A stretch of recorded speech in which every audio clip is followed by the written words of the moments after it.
छन्दस्यपि दृश्यते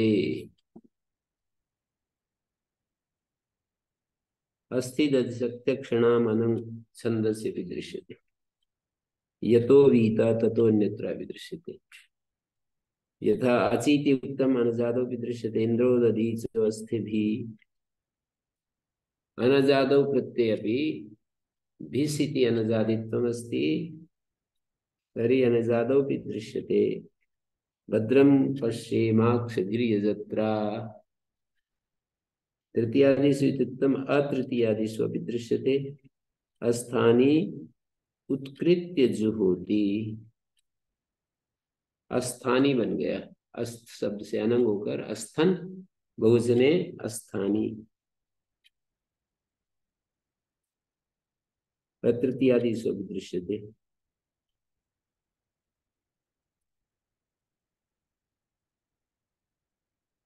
और अग्रे अस्ति विभक्तो इति उक्तम् अविभक्तो अपि दृश्यते अक्षणवता लाङ्गलेन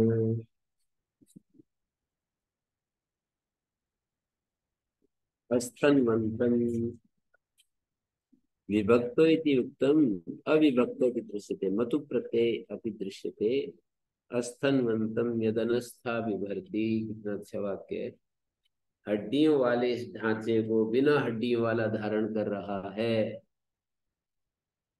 अस्थन्वन्तम् यदनस्था बिभर्ति अनस्था मानी यत्र अस्थीनि न संति आत्मा को अनस्था कह रहे हैं शरीर को अस्थनवान कह रहे हैं अस्थन्वन्तम् यदनस्था बिभर्ति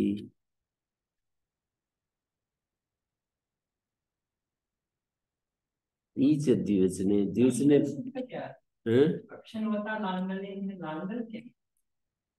हल वगैरह होता है तो क्षण अक्षी लांगल लांगल हल होता है शायद लांगल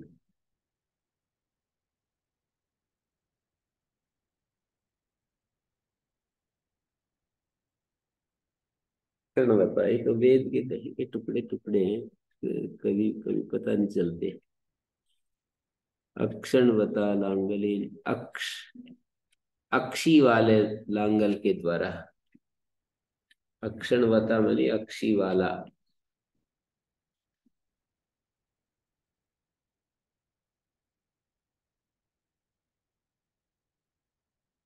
मतलब यहाँ अक्षण शब्द से अनंग होकर फिर अनोनुट मतुब के मैं को वह हो गया अनोनुट सूत्र भी लग रहा है और मतुब के मैं को वह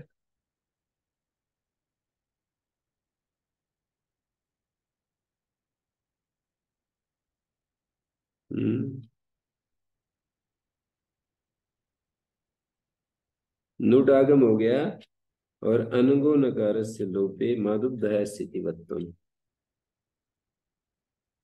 अक्षण बता कैसे बनेगा अक्षण मतुब अक्षी मतुब अनंग हो गया अक्षण मतुब अनोनुट मतुब को नुट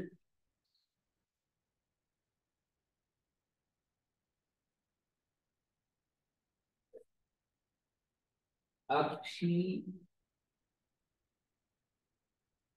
मतुब मतुब का मत अक्षण अनोनुट से नुट का न बचा और ये मतुब है अनंत शब्द से परे मतुब को नुट आगम होता है इसका लोप हो गया। न लोभा प्राप्त निगंत से अक्ष मातुदाय से सूत्र से मैं को है अक्ष से परे मातुदाय से कैसे लगेगा? बीच में तो नकार व्यवधान डाल रहा है, कैसे करोगे? हैं? अक्षण क्षय के कारण मैं को है और वत।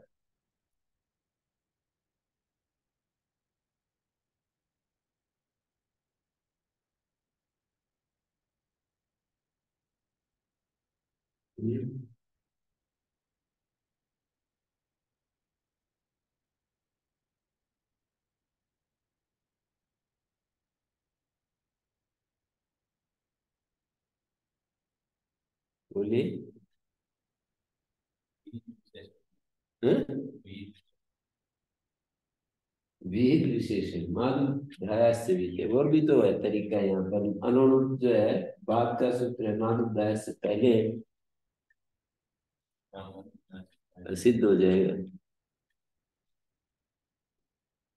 हम्म। ये जब अनुरूप किया है ना, जैसे ही आप माधव धाय से सूत्र लगाओगे अनुरूप तो दिखेगा ही नहीं, अनुरूप का कार्य सिद्ध हो जाएगा। अनंतम कैसे मिलेगा? अनंतम कैसे मिलेगा? अनंत तो पहले है ना, अनंतम से परे मतलब कुनुट हो रहा है, पहले ने लोग थोड़ी किया है। अनंत अंग से परे मत कुनुट कर रहे हैं।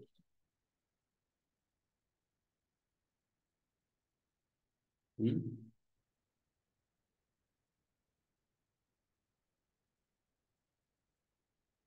और फिर इसमें कौन हो गया हट कुपांग में गए। ये नकार होता ना तो इसमें कौन भी नहीं हो सकता था। नुट परे है, यदि अक्षन का न होता तो पदांत से निषेध हो जाएगा। जैसे रामान में न गुण नहीं होता, हरीन में नहीं होता, ऐसे ही यहाँ पर नहीं हो पाएगा।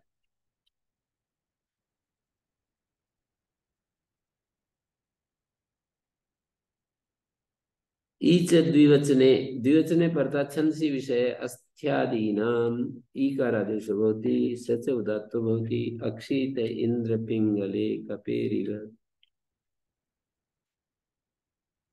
तो यहाँ पर अक्षी में अक्षी औ ऐसी स्थिति थी, नपुंसक जैसे अवकोशी हो गया। इकारे कृते प्रथमे पुरुषवर्ण से दीर्घ हो गया, दीर्घ जसी च प्रतिषिद्ध भी छंद सत्व न भवति।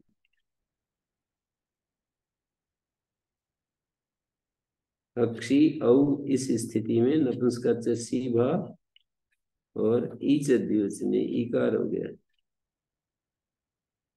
न्यास में जो है ना दीर्घ ई लिखना चाहिए, इकारे कृते। आपकी पुस्तक में ह्रस्व इकार लिख रखा।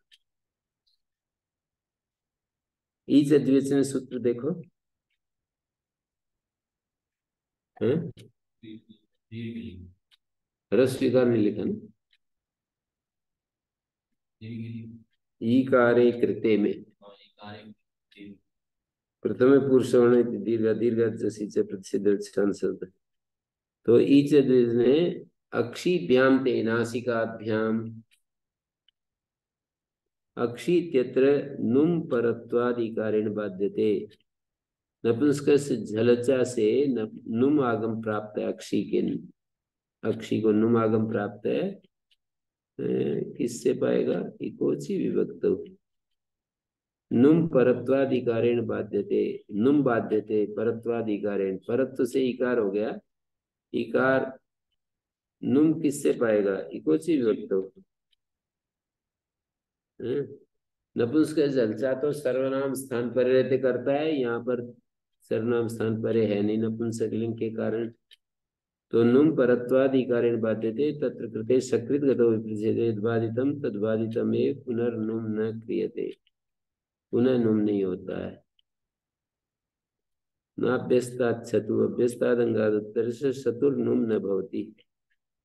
अभ्यस्त अंग से उत्तर क्षत्रिय प्रत्यय को नुम नहीं होता है। दधत दधतौ दधत, दधत दधतौ दधत, जक्षत जक्षतौ जक्षत, जागृत जागृतौ जागृत। तो अभ्यस्त से उत्तर क्षत्रिय को नुम नहीं हो रहा। शतुर अनंतर इकार होना वीता इति व्यवीतस्यापि नुम प्रतिषेध। कहते हैं ये तो अनंतर श्रीधीर भवती प्रतिषेध हुआ होता है ना, तो निषेध तो अनंतर का होना चाहिए।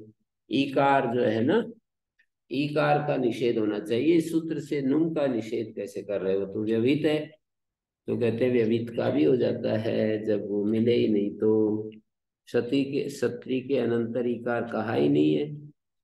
अनंतर जो इकार है ना, ऊपर वाले सूत्र में जो इकार है, अनंतर माने व्यवधान रहित पूर्व सूत्रे यह इकार अस्ति क्षत्रिय प्रत्यात् न विहिता, विहिता एव नास्ति तदा प्रतिषेध कस्य भविष्यति। नुम अस्ति नुम प्रतिषेध। व नपुंसक अभ्यस्तादंगात् उत्तरस्य यह क्षत्रिय प्रत्यय तदन्तस्य नपुंसकस्य विकल्पेन नुमागमो भवति। ददति ददन्ति कुलानि,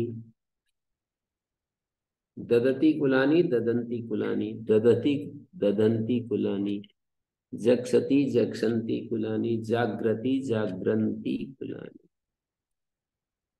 नपुंसकलिंगे जाग्रत जाग्रति जाग्रन्ति एवं रूपाणि भवन्ति। दधत दधति दधन्ति, दधत दधति दधन्ति और दधति दो रूप बनेंगे उत्तम वो उसमें बहुवचन में। आच्छिन्नत्योर्नुम अवर्णान्तादंगाद् उत्तरस्य शतुर्वानुमागमो भवति शीनद्यो परतः। अवर्णान्तादंगाद् उत्तरस्य क्षत्रिय प्रत्ययस्य विकल्पेन नुमागमो भवति शीनद्यो परतः। तुदति कुले तुदन्ति कुले, तुदति ब्राह्मणी तुदन्ति ब्राह्मणी, याति कुले यान्ति कुले। किमस्ति अवर्णात् आतिथि अवर्णान्तादंगाद् उत्तरस्य शतुर्वानुमागमो भवति शीनद्यो परतः। यथा या तुद अस्ति पुनः श अस्ति तुदादिभ्यः श, पुनः तत्र क्षत्रिय प्रत्ययो अस्ति अवर्णान्तात् परः शतुर्वानुमागमो भवति शीनद्यो परतः। शी इति नपुंसकलिंगे द्विवचने औंगा स्थाने सी आगच्छति, स एव अत्र गृह्यते। याति ब्राह्मणी यान्ति ब्राह्मणी, या अग्रे अत अस्ति तर्हि अवर्णात् परस्य क्षत्रिय प्रत्ययस्य अत्र अंतरंगत्वाद् एकादेशे अत्र विचारः क्रियते। या अग्रे अत अस्ति तर्हि अंतरंगत्वाद् एकादेशः एव भविष्यति, न तु एतत् सूत्रस्य कार्यं प्रतिषेध रूपम्। एवमस्ति।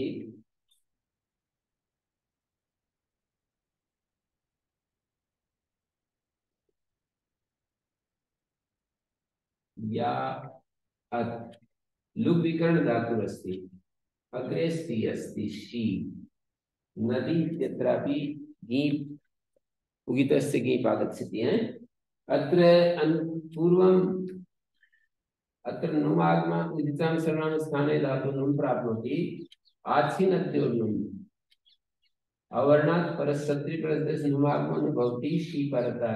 एतत् कार्यं क्रियेत अथवा अत्र अकाशवर्णे दीर्घः क्रियेत तर्हि अन्तर्गतात् एकत्वं स्यात्। वर्णादाङ्गमिति समानाश्रयं नास्ति, वर्णात् आङ्गकार्यं बलवान् भवति, समानाश्रयं नास्ति। अत्र तु दीर्घत्वम् अस्ति, अत्र तु इकारे पडता नुमागमो भवति। तर्हि यात् इति जातम्। पूर्वस्य अन्तवत् परस्य आदिवत् इति, पूर्वस्य अन्तवत् क्रियते परस्य आदिवत् भवति। तर्हि अत्र तुदति इत्यत्रापि तुद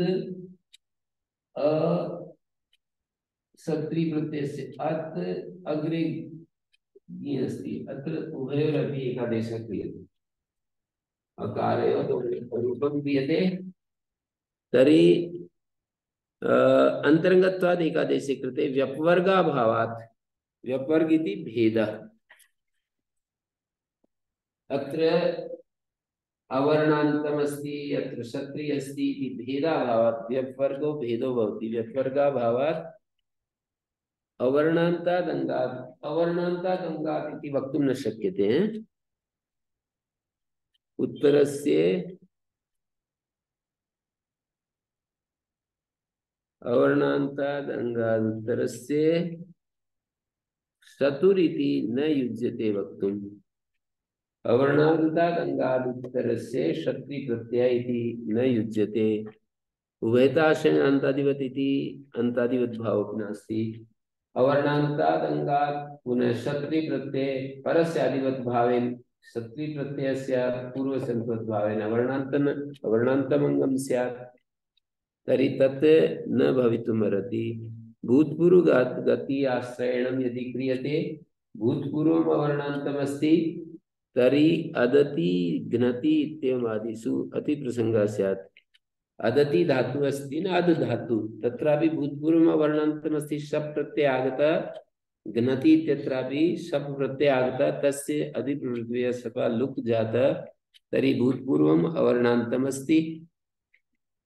तर्हि अदति घ्नति घ्नति इत्यत्र गम अनुजन खन गशाम लोपा किंगत्यनगी उपदालोपे सति हो हन्तेर इणिन्नेषु नकारे परता हन्ते हकारस्य घकारः।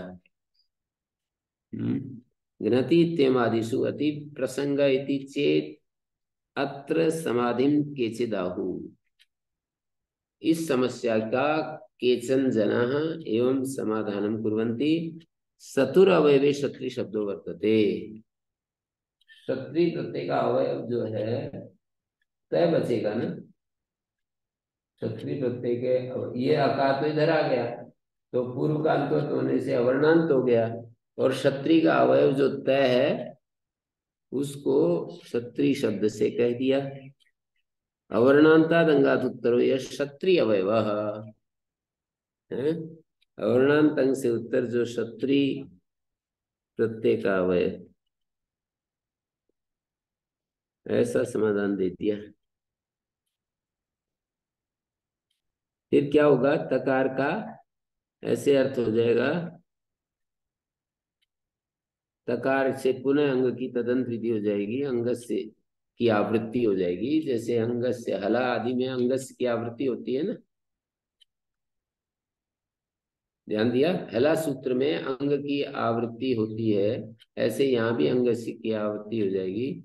जैसे वहां करते हैं ना, अंग का अवयव जो हल उससे उत्तर जो संप्रसारण तदंत संप्रसारणांत अंग को, दो बार अंग है, अंग का अवयव हल उससे उत्तर जो संप्रसारण। शूना इत्यादि में बनाते समय अंग का अवयव हल श उससे उत्तर संप्रसारण उ। तदंत अंग को पहले अंग का अवयव बताया, ऐसे यहाँ पर अवर्णांत अंग से उत्तर जो क्षत्रि प्रत्यय का अवयव तकार तदंत तदंत तकारांत अंग को तदंत अंग को नुमागम होता है।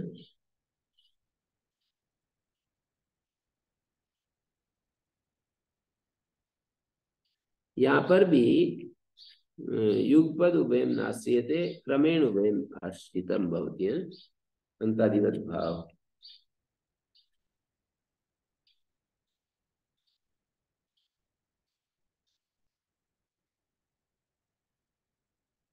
अपरे पुनराहु आतिथ्यनेन सीनद्यो ये विशेष्यते। अवर्णांताद अंगात उत्तर से ये सीनद्यो परता। देखो अवर्णांत अंग है ना, ये अवर्णांत अंग है, इससे परे जो सी नदी है उसके पर रहते जो क्षत्रि है, तो इस पक्ष में युगपद आश्रय नहीं है, इसलिए पूर्व का अंतवत पर का आदिवत दोनों हो जाएंगे। ऐसे कहेंगे अवर्णांत अंग से उत्तर जो सी नदी परे हो, सी नदी परे हो तो क्षत्रि प्रत्यय को नुन आगम होता है। तो क्षत्रि कैसे है, परकादिवत भाव से, लेकिन आगे पीछे पूर्व का अंतवत परकादिवत कर रहे हैं। अत्राविवक्षे युगपद उभयं नाश्रियते किंतु क्रमेण इति अंतादिवत भाव।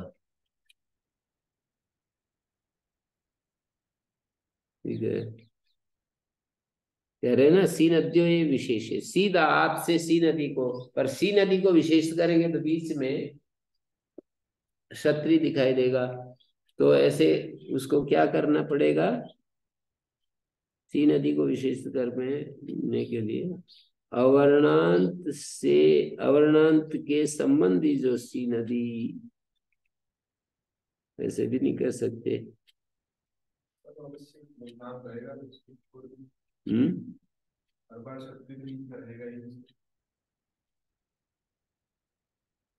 तत्र अवर्णांतादंगाद उत्तरे ये शी नद्यो तयो परता सत्रंत स्नुम भवति। सत्रंत अंकुनुम होता है, सत्रंत कैसे है, परकादिवत से, शी नदी के पर रहते सत्रंत अंकुनुम आगम होता है। तो अवर्णांतस्य अंगत्वम कथम अस्ति, एक देशस्य एकादेशस्य अंतवत भावात्, उसी समय पर के प्रति आदिवत नहीं कर रहे हैं, क्रम से कर रहे हैं। अवर्णांताद अंगात ऐसा मानेंगे ना, न अन्यथा ददति इत्यादि में भी अतिव्याप्ति होगी। बहुत ही अत्रापि क्षत्रिय अवयवत्वाद अकाराः अकारात् परः तकारात् कथम परिरमणन्तस्य अंगत्वम् एकादेशस्य अंतवत भावात्। एकादेश पूर्व का अंतवत कहेंगे तो ये अवर्णांत अंग है, ये और दोनों पूर्व अंग, पूर्व का अंतवत हो गया। अच्छा, हाँ ये जो आकार तो इधर आ गया ना, तो अवर्णांत अंग हो गया, और ये त का अवश्य व्यवधान है, इसको सहन कर लेंगे सी नदी के पर। क्षत्रिय नहीं है ना, केवल तय है, अकार को तो पूर्व का अंतवत में ले गए और शी नदी परे देख रहे हैं, तकार का अवश्य व्यवधान है, तो ये न व्यवधानम तेन व्यवहिते भी भवति वचन प्रामाण्यात् एकेन वर्णेन व्यवधानम, एकेन वर्णेन व्यवधानम किम भवति, सक्ष्यते सहन कर लिया जाएगा। सह धातु का लेट क्या है, सह धातु का लृट लकार में क्या रूप बनता है, सह धातु, अनिट है सेट है, सही बहु रूप से 30 सह लुग सहिष्यते, 30 सह सोडा सहिता 30 सह, सह धातु देख रहा हूँ, सह मर्षणी सेट है अनिट है। हम्म 30 सह लुग सूत्र है वहां, जो संहिता बनाते हैं ना,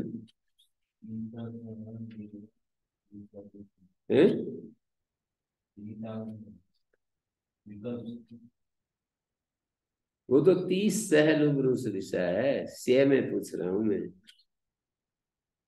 ती मानी तकार आदि,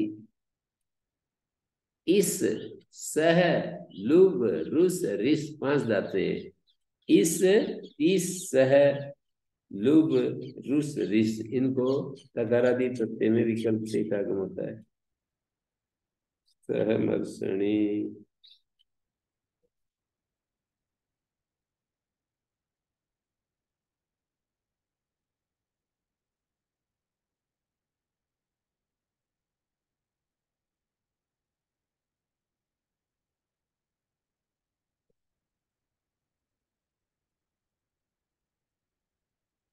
दिवादी चुरादी 2 जगह है, भुआदी में भी है, 18 1 30 2, 18 1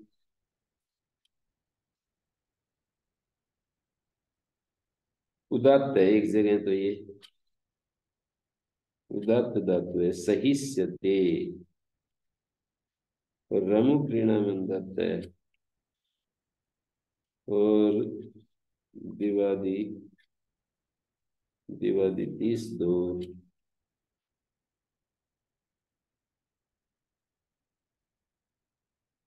जीवादि, यहाँ भी उदात्त है।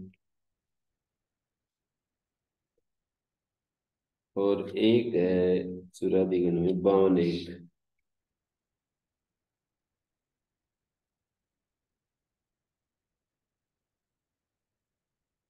अदृशाद वा।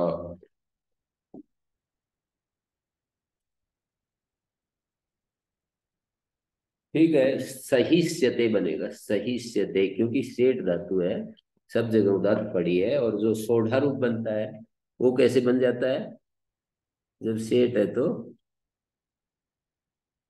सोढ़ा रूप कैसे बनता है जब सेठ है तो? उसका उत्तर है 30 सैलुब्रु सृष है। हाँ, सहिता सोढ़ा, सोढ़ा। और क्ता प्रत्यय में क्या बनेगा? क्ता प्रत्यय में क्या बनेगा, बनाओ। हाँ प्रिंस जी, परीक्षा साथ साथ लेता रहता हूँ।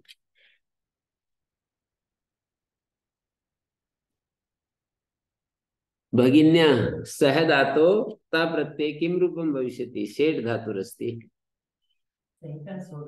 हैं? नहीं।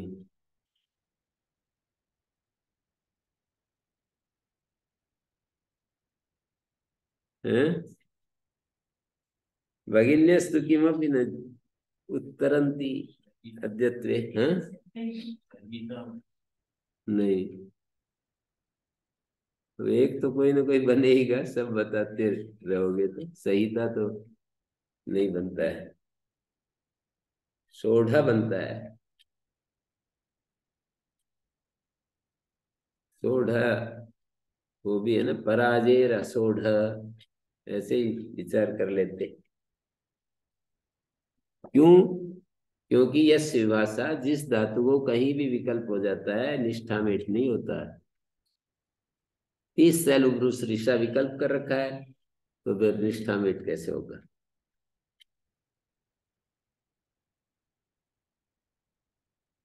हम्म? तो एकेन सति व्यवधानम सहिष्यते, एक वर्ण का व्यवधान तकार का सहन कर लिया जाएगा।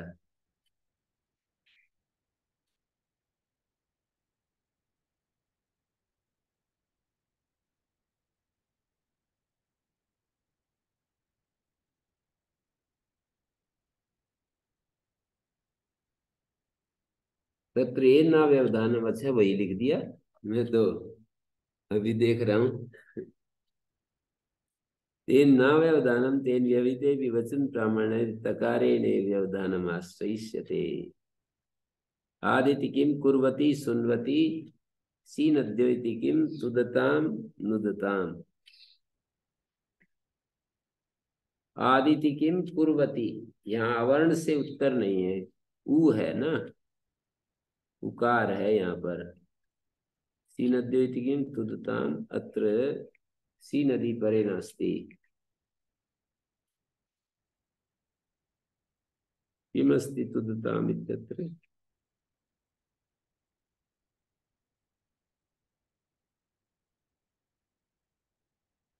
तुदताम लोट लगा रहा है।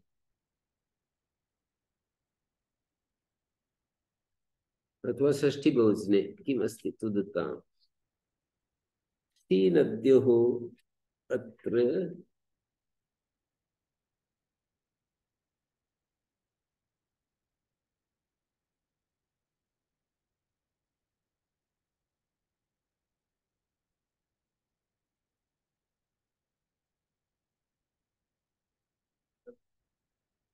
हम्म? किमस्ति?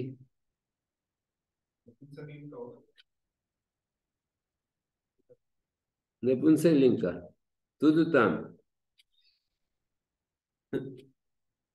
नपुंसकलिंग,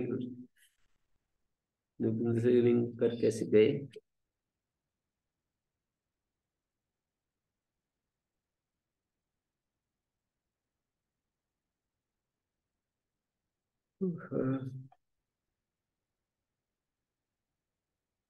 तीन नद्यों रीति किम प्रत्युदाहरण है ना, तो शी परे नहीं है, नदी भी परे नहीं है, तुदत सत्री प्रत्यय तो है, अवर्ण भी है,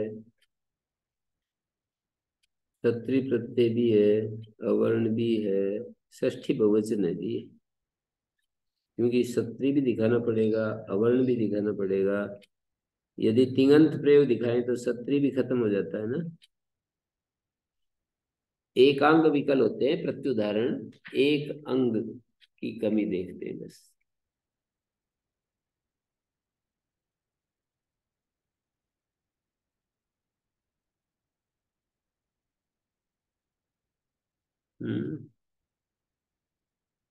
सप्स्यनोर नित्यम, सप्स्य नित्यतयो क्षत्रि शीनत्योपकर्ता नित्यम नुमागमो भवति, पचन्ति कुले, पचन्ति ब्राह्मणी,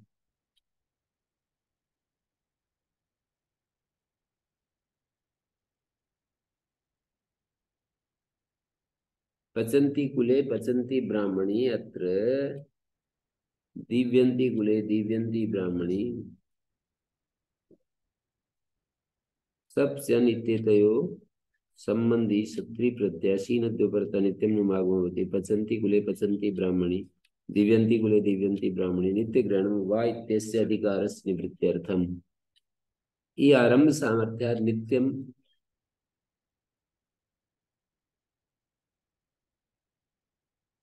उत्तरत्र विकल्पाय इत्याशंकेत।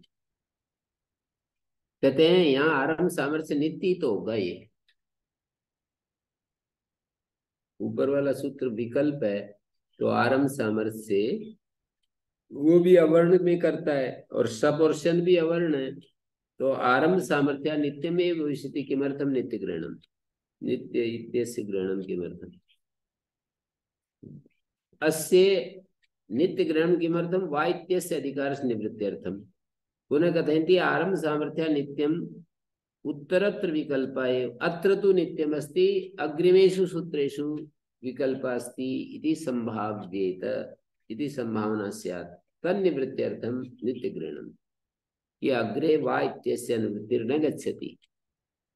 सावनडुहा सौ परता अनडुहो अंगस्य नुमागमो भवति अनड्वान् हे अनड्वन्। अत्र केचित् आतिथि अधिकारात्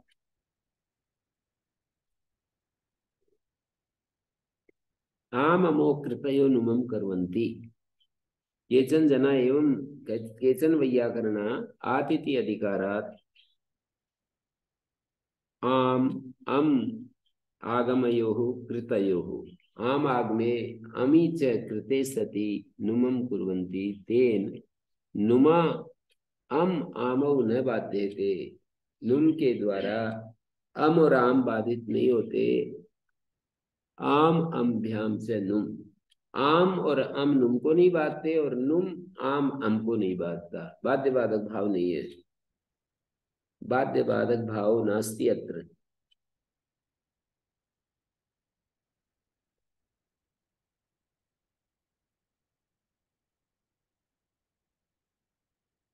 यथा चिचि सत्य आदिषु दीर्घत्व निर्वचनयोरिति, चिचि सत्यादिषु दीर्घत्वं निर्वचनं च, चिचि सति इत्यादिषु दीर्घत्व निर्वचनयोरिति।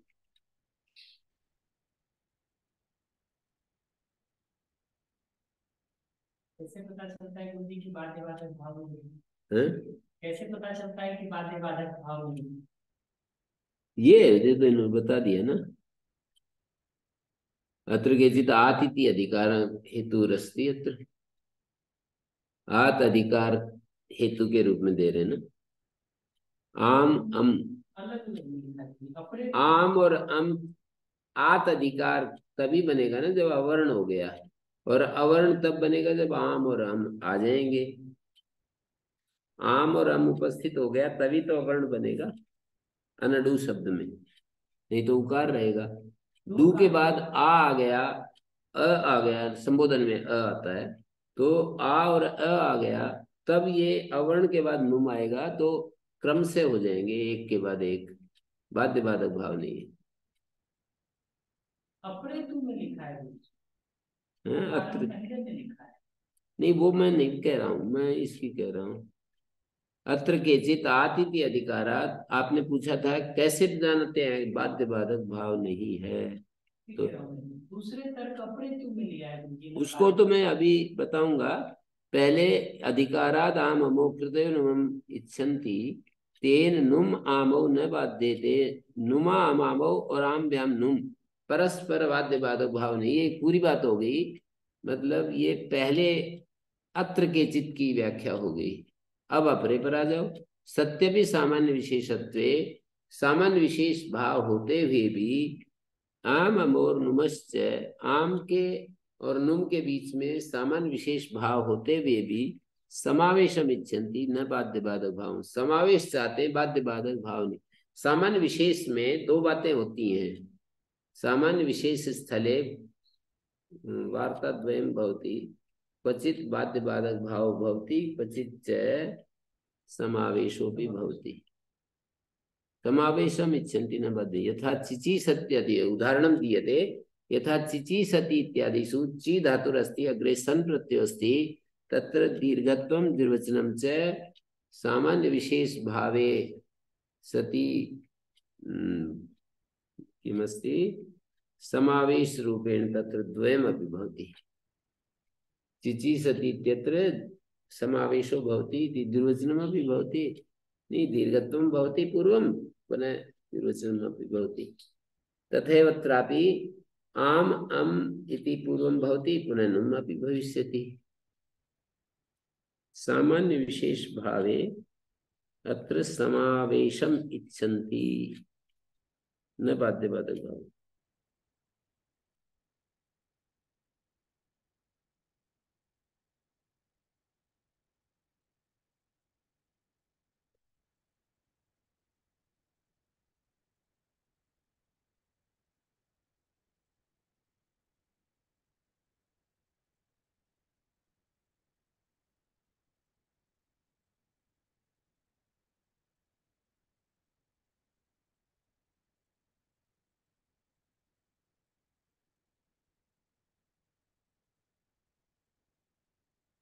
दृक् स्ववस् स्वत्वसां छन्दसि, दृक् स्ववस् स्वत्वस् इत्येतेषां सौ परता नुम आगमो भवति छन्दसि विषये। सौ परता नुम आगमो भवति है। ईदृङ् तादृङ् यादृङ् सदृङ् स्वयवान स्वतवान है, स्वयवान और स्वतवान। पायुरग्नि स्वतवान पायुरग्नि।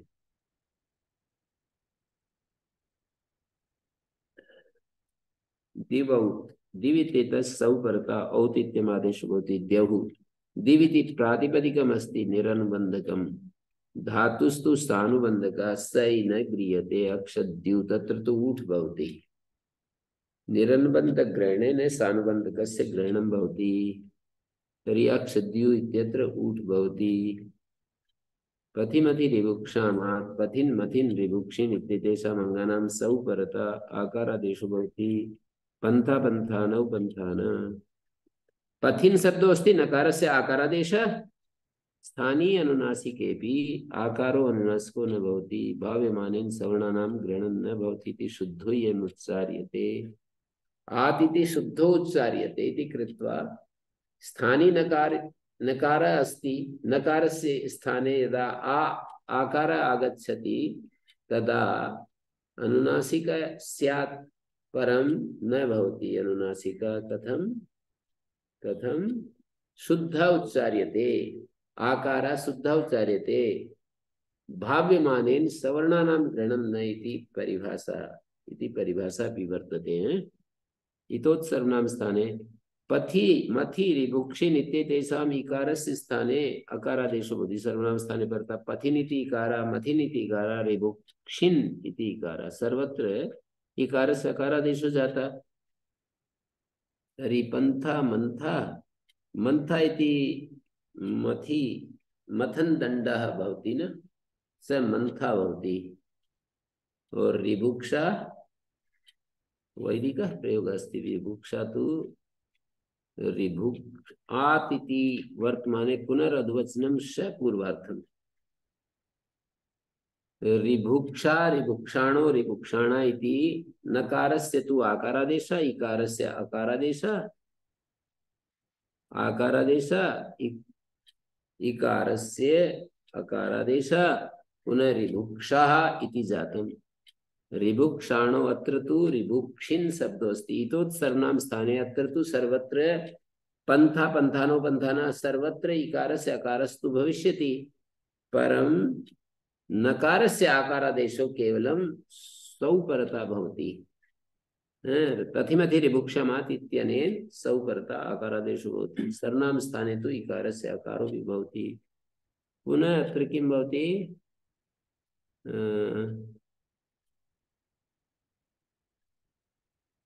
प्रत्यादीनाम इकारस्य स्थाने अकारादेशो भवति। सर्वनाम स्थाने परता।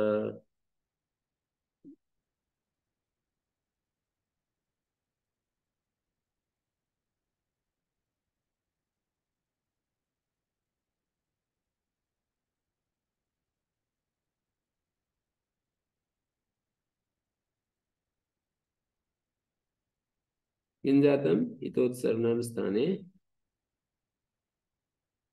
पथ्यादीनाम इकारस्य स्थाने अकारादेशो भवति। सर्वनाम स्थाने परता।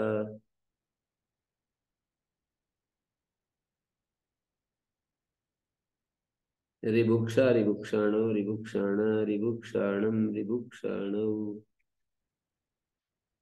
मंथ मंथानो मंथान,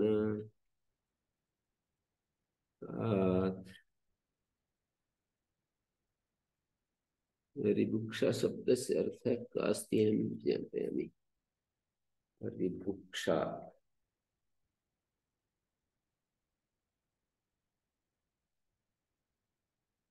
एतत् संकलनं सम्यक् अस्ति। अत्र वर्णोच्चारण शिक्षायां यत् गुणादिकोशस्य दत्तम् अस्ति न,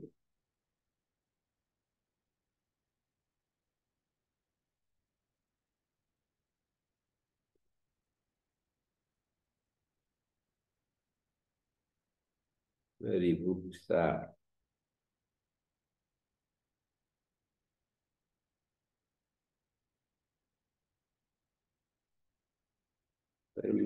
तत्र तु न दत्तः।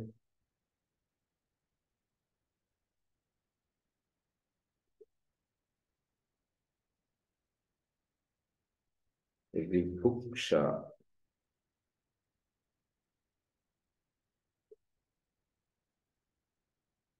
ऋभुक्षाणमिन्द्रं मन्द्रजिह्वम्।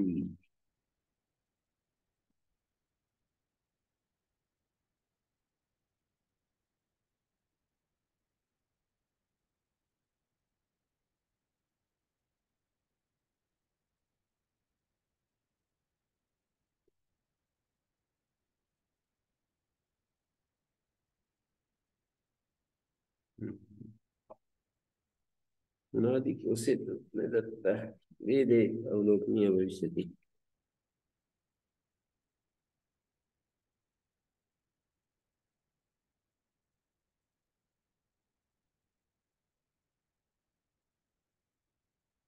तर्हि इतोत्सर्वनाम स्थाने सर्वनाम स्थाने इकारस्य अकारादेश, पुनः आतिथि वर्तमाने पुनरद्वचनम्।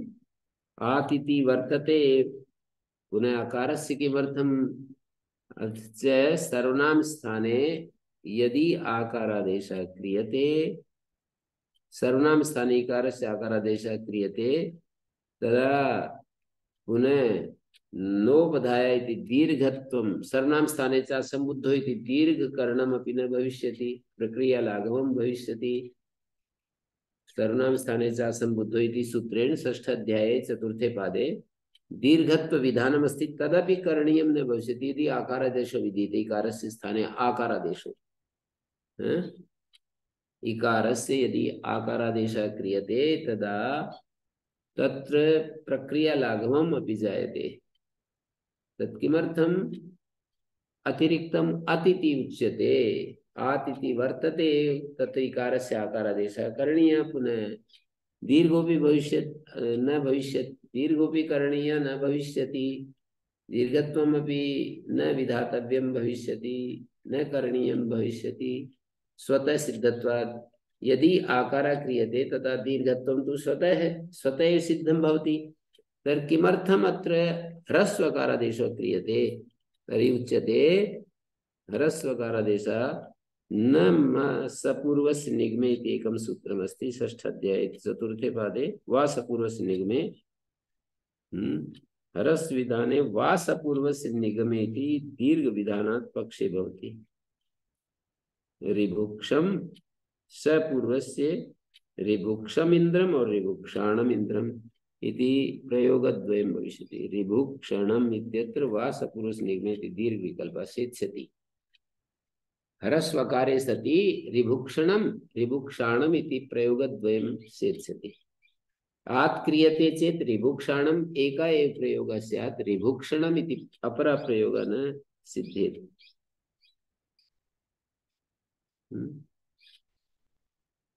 आकार विधौ तु एकमेव रूपं स्यात्, दीर्घ विकल्पस्तु तक्षणम तक्षाणम इत्याद्यर्थं स्यात्।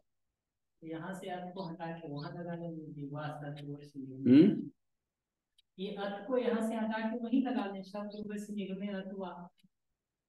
अर्थ को हटाकर यहाँ से अर्थ को अगर हटा के अर्थ को ही ले आए, अर्थ को पहले से आ रहा है, अर्थ पहले से आ रहा है, उसकी जगह अर्थ की है। तो दिक्कत तो इसी में हो रही है ना, वाशा पूर्वश निगम। तो वहीं पर अर्थ को पढ़ दे, वाशा पूर्वश निगम। नहीं, वो तो बहुत सारे शब्द है ना, केवल एक रिवोक्शन नहीं शब्द थोड़ी है।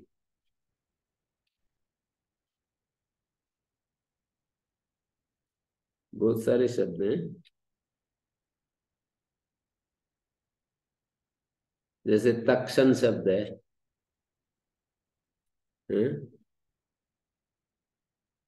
तक्षण शब्द नहीं, वहां भी वो ऐसे बहुत सारे हैं। वो तो शयपुर में है जिसके ऐसा, जो सभी को तो विकल्प से ही देना चाहिए। वैदिक प्रयोग है, दृष्टान विधि, वो तो ठीक है। पर यहाँ एक लाघव क्या होगा, मतलब ये विचार कर रहे हैं हम तो, लाघव क्या होगा, वहां वहां पढ़ देंगे। वह सपूर्व निगमे में ये कहा है, सपूर्व को विकल्प से वेद में नोपधाया सूत्र का कार्य होता है। नोपधाया जो है ना, क्या है, छठे अध्याय के चौथे पाद में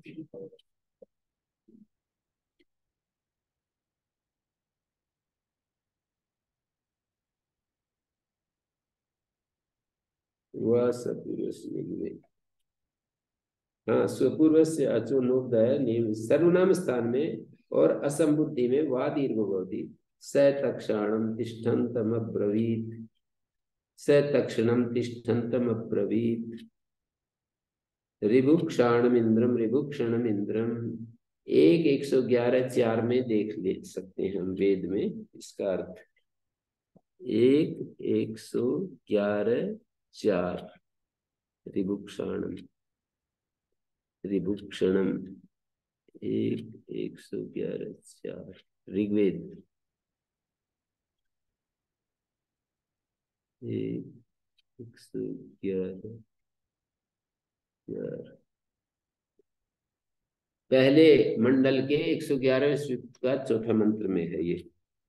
तो इसमें मैं ये कहना चाह रहा हूँ कि लाघव तो कुछ होगा नहीं है जी। आप कह रहे हो कि वहीं पर इसको पढ़ दो, शब्द पढ़ने पड़ेंगे, बहुत सारे गिनने पड़ेंगे, तो वो तो फिर बहुत सारा कठिन काम हो जाएगा। शब्द ढूंढ ढूंढ करके इकट्ठे करो कि इनमें वो होता है, दीर्घ होता है।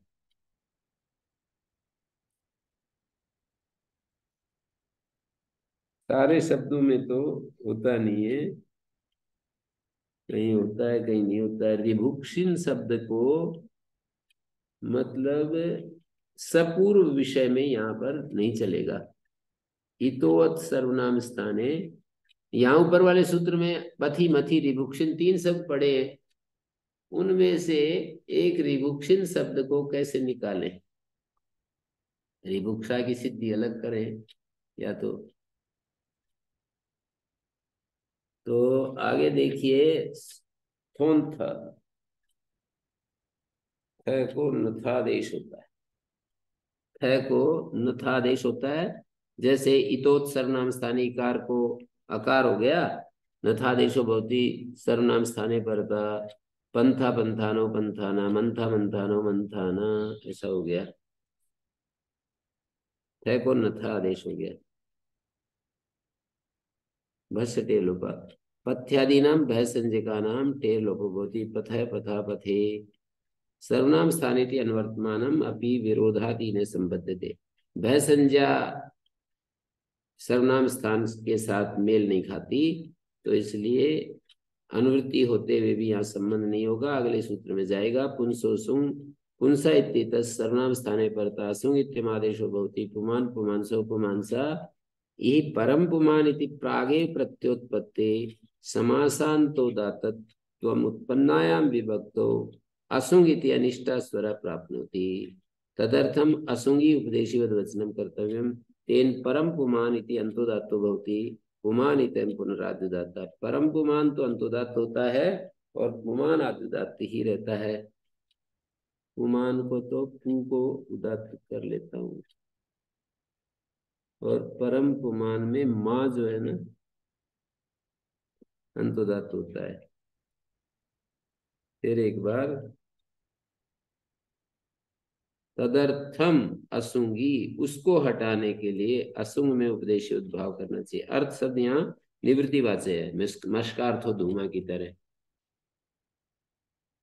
क्या बता रहे हैं कि यही परम पुमान, माँ उदात्त है, इसका स्वर लगा लो।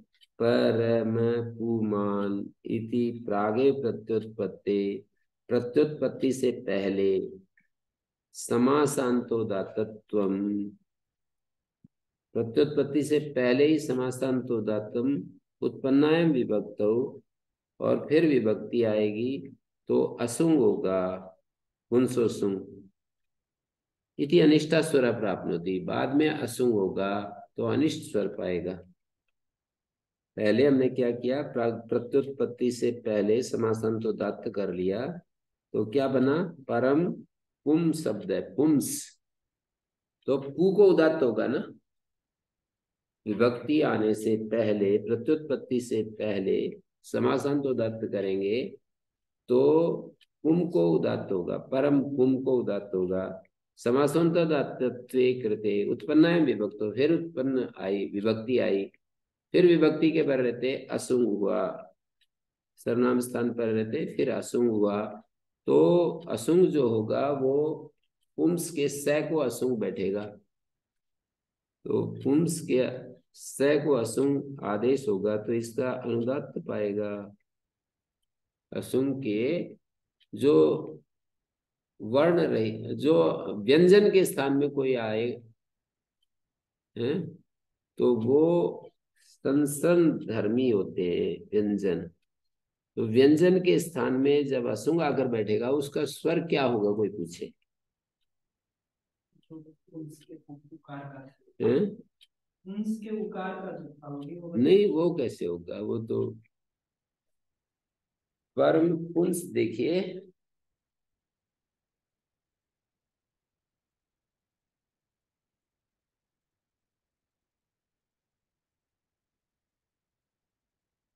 परम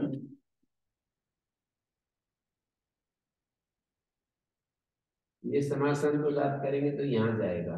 अब कह रहे हैं विभक्ति आएगी और ये सब होगा। परम असुंग, से को असुंग होगा, असुंग का विभक्ति परे आएगी सु। अब यहाँ पर इस असुंग का स्वर क्या होगा, ये तो उदात्त है, इस से की जगह असुंग आकर बैठा है, तो इसका स्वर क्या होगा? हम्म,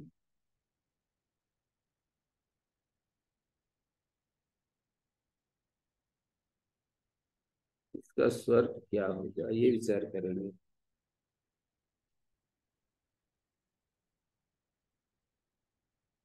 अस्वर व्यंजन को होता हुआ नियत स्वर नहीं होगा तस्य अनिष्टो भी स्वर प्राप्नोति अंतोदात्त में उत्तर पद दृश्यते। यहाँ उत्तर पद अंतोदात्त ही चाहते हैं, परम पुमान को अंतोदात्त चाहते हैं, और व्यंजन के स्थान में जो असुंग होगा ये असुंग होता हुआ नियत स्वर वाला नहीं हो सकता है, कभी उदात्त हो सकता है, कभी अनुदात्त हो सकता है, ऐसा कुछ होगा। तो फिर अंतोदात्तत्व में उत्तर पद विश्यते आद्युदात्तत्व प्राप्त होती। पुमान का जो पू है ये उदात्त होने लगेगा। ऐसे करें, उसको हटाने के लिए असुंग में उपदेशीवत वचन करना चाहिए।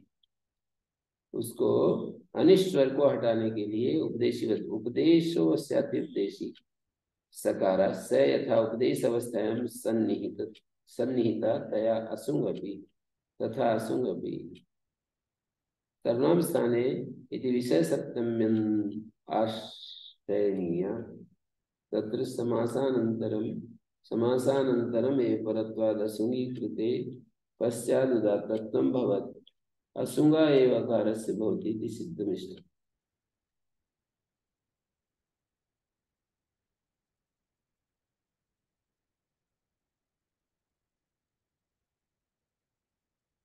संसन धर्मी बोलते हैं इसको। संसन धर्मणः सकारस्य हलाय स्थाने तद्धर्मानुदात्त आदेश स्यात्। पद्मंजरी देख सकते हो, अनिष्टा स्वरा पर लिखा है, ये कई जगह लिखते हैं इस बात को। जब व्यंजन को होगा तो व्यंजन जो है ना उसके स्थान में जो आएगा वो अनुदात्त ही आएगा, क्योंकि उसका कोई अपना स्वर है नहीं तो अनुदात्त एक ऐसा स्वर है जिसको स्वर की गिनती में नहीं गिना जाता। उदात्त या स्वरित जो है ना, दो स्वरों को तो मानते हैं।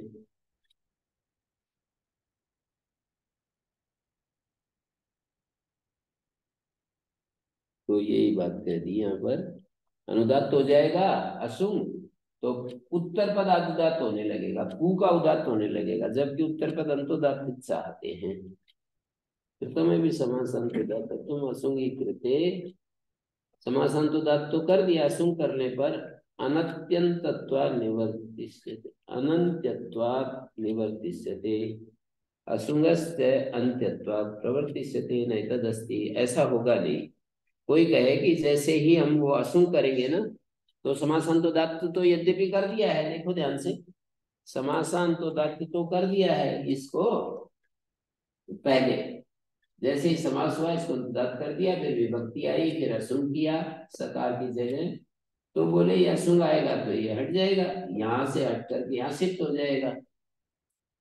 तो कहते हैं ऐसे नहीं हो पाएगा ये। तम अभी समासांतोदात्त तुम असुंगी कृते अनंत्यत्वा निवर्तिष्यते, अनंत होने से निवृत्त हो जाएगा। उसमें कहा ना समास अंतोदात्त होता है, अब तो अंत में ये है तो यहाँ से यहाँ आ जाएगा। कहते हैं असुंगस्य अनंत्यत्वात् प्रवर्तिष्यते, अनंत्यत्वात्। अब ये असुंग आने पर ये तो अंत में नहीं रहा ना, अंत तो ये है, तो असुंग को हो जाएगा। बोले नहीं, अंतरंगे स्वर करते हुए बहिरंग से असुंग सिद्ध होता है। अंतरंग स्वर करने में जो बहिरंग असुंग है ना, इसको मानकर ये सिद्ध हो जाएगा। जैसे ही आप समास से अंतोदात्त करोगे तो ये सु को मानकर जो असुंग है बहिरंग है ये सिद्ध हो जाएगा, यहीं पर हो पाएगा। तो तदर्थम असुंगी उपदेशीवत वचनम करते हैं, इसलिए असुंग में उपदेशीवत करना चाहिए, अर्थात उपदेश अवस्था में ही सकार को असुंग हो जाता है, स्वर करने से भी पहले। उपदेश अवस्था में विभक्त्युत्पत्ति प्राग असुंग यथा चाहते, असुंगी पूर्व कृते, असुंग पहले होगा और समासांतोदात्त बाद में होगा। समासांतोदात्त पहले हो रहा था तब दिक्कत हो रही थी, असुंग पहले हो जाए समासांतोदात्त बाद में तो फिर कोई दिक्कत नहीं। असुंगी पूर्वम पुमान इत्येन शब्दोऽप्यन्तोदात्तस्य, तेन असुंगी पूर्वम कृते पश्चात् समासांतोदात्तत्वेन परम पुमान इत्येन शब्दोऽन्तोदात्तः। यद्देवं पुमान इत्येन शब्दोऽप्यन्तोदात्तः स्यात्, उपदेश अवस्था में असंगीकृते पश्चात प्रातिपदिक स्वरेण भवितव्यम्। उपदेश अवस्था में ही असंग कर लेने के बाद में प्रातिपदिक स्वर होना चाहिए। उपदेश अवस्था में ही असंग कर लिया, बाद में प्रातिपदिक स्वर हो जाएगा।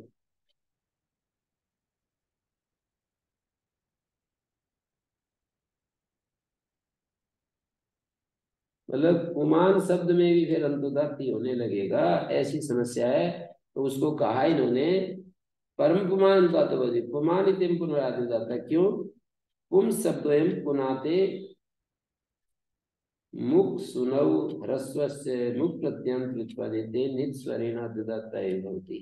दुम सुन प्रत्यय करेंगे तो भी पुमान अकेला देखेंगे तो अद्दाती है।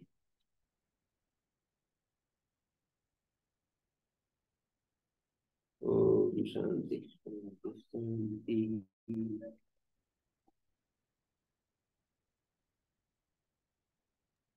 शांति।